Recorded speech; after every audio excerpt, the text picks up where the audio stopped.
Sudah banyak desain bangunan di zaman sekarang yang menggunakan kayu. Bangunan seperti chapel, perpustakaan, beach club, public spaces, hingga rumah-rumah modern ada yang menggunakan kayu. Seperti yang sudah kita bahas di episode-episode sebelumnya, inovasi dan teknologi kayu terus berkembang dan terbukti kayu merupakan bahan material yang kuat. Namun, masih banyak orang yang nggak tahu cara membedakan kayu dari kekuatannya untuk menggunakan secara indoor dan outdoor. Di video ini, kita akan bahas kayu yang seperti apa yang cocok untuk pemakaian indoor dan outdoor. Duduk yang manis karena kelas udah mau dimulai.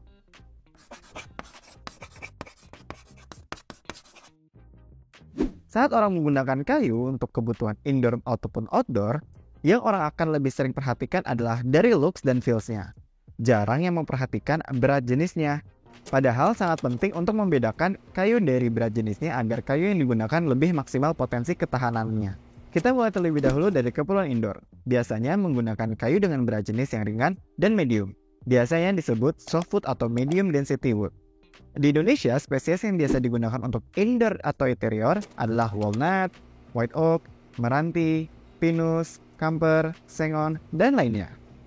Bagaimana dengan kebutuhan outdoor? Kayu outdoor atau kayu eksterior biasanya menggunakan kayu yang disebut hardwood atau kayu keras, seperti ulin, merbau, bengkirai, dan jati. Biasanya kayu keras memiliki densitas yang tinggi sehingga lebih tahan terhadap cuaca, kelembapan, dan hama. Meskipun lebih tahan, penggunaan kayu outdoor tetap harus dibarengi dengan lapisan coating dan bahan kimia lainnya untuk proteksi ekstra terhadap cuaca, kelembaban, dan hama. Perbedaan penting lainnya antara kayu indoor dan outdoor adalah pola butirannya. Kayu interior biasanya memiliki pola kayu yang lebih rapat dan seragam, yang membuatnya lebih cocok untuk arsitektural dan pembuatan furnitur. Kayu eksterior di sisi lain seringkali memiliki pola kayu yang menonjol dan tidak beraturan, yang memberikan tampilan tradisional dan alami yang ideal untuk eksterior seperti untuk struktural, decking, fasad, dan cladding. Secara keseluruhan, perbedaan utama antara kayu indoor dan outdoor adalah daya tahannya. Daya tahan ini biasa disebut durability class atau kelas awet kayu. Ada 5 jenis kelas awet kayu yang dikategorikan sesuai dengan berat jenisnya. Kelas awet kayu 1 interior, berat jenis kurang dari 400 kg per meter kubik. Kelas kayu 2 semi eksterior 400 sampai 650 kg per meter kubik. Kelas kayu 3 untuk eksterior 650 sampai 800 kg per meter kubik. Kelas kayu 4 freshwater 800 hingga 900 kg per meter kubik. Dan kelas kayu 5 seawater berat jenisnya lebih dari 900 kg per meter kubik. Kelima kelas awet ini didasari oleh jenis kayu dan berat jenis kayu setelah dikeringkan oven dengan range kadar air 12 hingga 16%. Dengan diameter pohon tebangan minimal 40 cm dari tanaman industri dan 60 cm dari tebangan sustainable forest atau sering disebut juga kayu matang. Berikut adalah contoh beberapa jenis kayu yang sering digunakan di Indonesia dengan variasi berat jenisnya.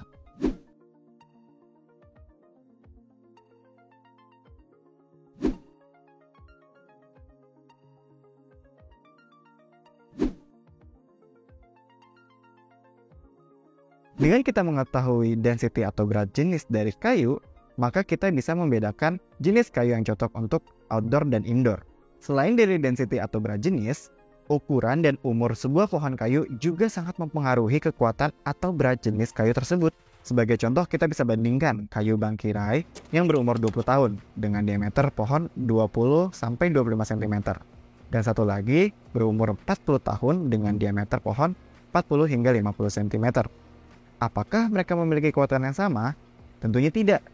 Walaupun sama-sama kayu bangkirai, tapi kayu bangkirai yang berumur 20 tahun berdiameter 20-25 cm hanya memiliki density rata-rata di 500 hingga 600 kg per meter kubik. Sedangkan bangkirai yang berumur 40 tahun dengan diameter 40-45 cm memiliki berat jenis rata-rata di 700 hingga 800 kg per meter kubik. Jadi, yang perlu diperhatikan adalah berat jenisnya, bukan jenis kayunya saja. Contohnya lagi, kayu bangkirai yang beredar di Indonesia sering dikeluhkan mengalami kerusakan ataupun pergerakan muai susut yang drastis. Padahal seperti yang sudah dibahas, kayu bangkirai itu termasuk hardwood. Masalahnya ada di mana ya? Kebanyakan kayu yang dipasarkan di Indonesia merupakan kayu sisa ekspor yang tidak lolos dari kategori kelas awetnya. Tidak sedikit juga kayu tersebut hasil tebangan yang dijual secara ilegal sehingga sering disebut kayu Spanyol, separuh nyolong. Hal ini menyebabkan kayu yang dijual di pasar lokal adalah kayu muda atau belum matang yang berasal dari land clearing perkebunan sawit, tambang batu bara, dan tambang logam.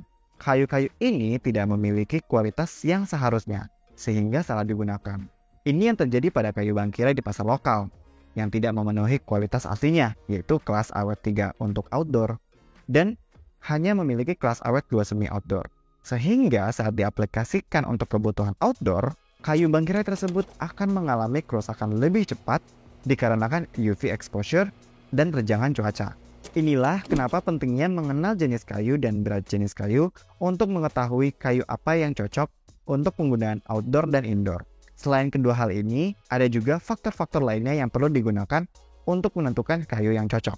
Disinilah Wood Consultant hadir untuk membantu menspesifikasikan kebutuhan kayu tertentu. Woodlam Indonesia merupakan wood consultant pertama di Indonesia yang sudah ekspertis di dunia perkayuan. Di episode selanjutnya, kita akan bahas cara-cara preventif kerusakan kayu yang disebabkan oleh rayap. Jadi, jangan sampai telat ya. Yang belum, yuk absen di kolom komentar. Sampai ketemu di materi selanjutnya. Dadah!